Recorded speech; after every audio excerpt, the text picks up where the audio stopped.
প্রথমে আমি মুন্সিগঞ্জ জেলাবাসীকে জেলা পুলিশের পক্ষ থেকে ঈদের শুভেচ্ছা জানাই। ঈদ মোবারক।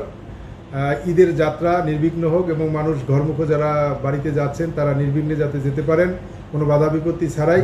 এই জন্য আমাদের জেলা পুলিশের পক্ষ থেকে আমাদের পর্যাপ্ত ব্যবস্থা গ্রহণ করা হয়েছে। বিশেষ করে ঢাকা মাওয়া যে হাইওয়ে এক্সপ্রেসওয়ে রয়েছে, এই এক্সপ্রেসওয়েতে এবং টোল প্লাজায় যাতে কোথাও কোনো যানজট না হয় সেই জন্য পর্যাপ্ত পরিমাণ আমরা ফোর্স মোতায়েন করেছি এবং আমাদের সকল অফিসারকে আমরা মাঠে থাকার জন্য বলছি।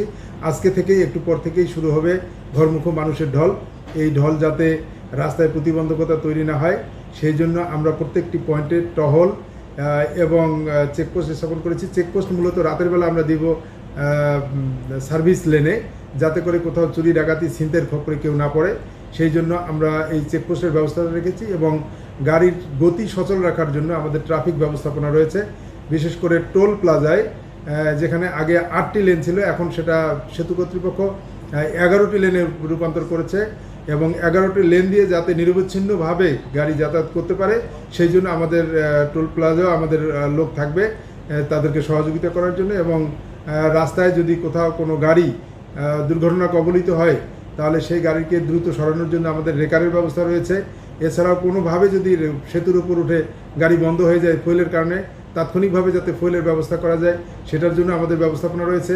যদি কোনো কারণে মেকারের প্রয়োজন হয় সেটাও আমরা হাতের কাছে মেকার রাখার চেষ্টা করছি।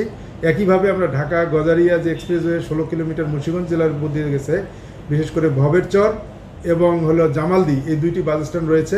এই দুইটি বাস স্ট্যান্ড যাতে কোথাও দাঁড়ানো গাড়ি না থাকে, বাস বেতে যাতে গাড়ি থাকে এবং সিএনজি অটোরিকশার যাতে বেশি যানজট তৈরি করতে না পারে সেই জন্য আমাদের প্রত্যেকটি পয়েন্টে পয়েন্টে আমরা পুলিশ মোতায়েন করেছি। জেলা পুলিশ, থানা পুলিশের পাশাপাশি ট্রাফিক পুলিশ এবং সাদা পোশাকের পুলিশ রয়েছে, ডিবি রয়েছে।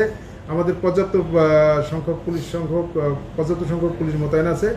এছাড়াও হাইওয়ে পুলিশের সাথে আমরা সমন্বয় করছি। হাইওয়ে পুলিশও রাস্তায় রয়েছে। হাইওয়ে পুলিশের রেকার, আমাদের রেকার, সেতু কর্তৃপক্ষের রেকার আমরা বিভিন্ন স্ট্র্যাটেজিক পয়েন্টে রেখেছি। আমাদের সার্বক্ষণিক সিনিয়র অফিসার কর্তৃক আমাদের প্রত্যেকটা কার্যক্রম মনিটর করা হচ্ছে। প্রত্যেকটি জায়গায় আমাদের এডিশনাল এসপিরা দায়িত্ব রয়েছেন প্রত্যেকটি পয়েন্টে পয়েন্টে। আমরা জেলা পুলিশ এবং আমাদের সিনিয়র যারা কর্তৃপক্ষ রয়েছেন তারাও প্রত্যেকটি বিষয়ে খবর রাখছেন।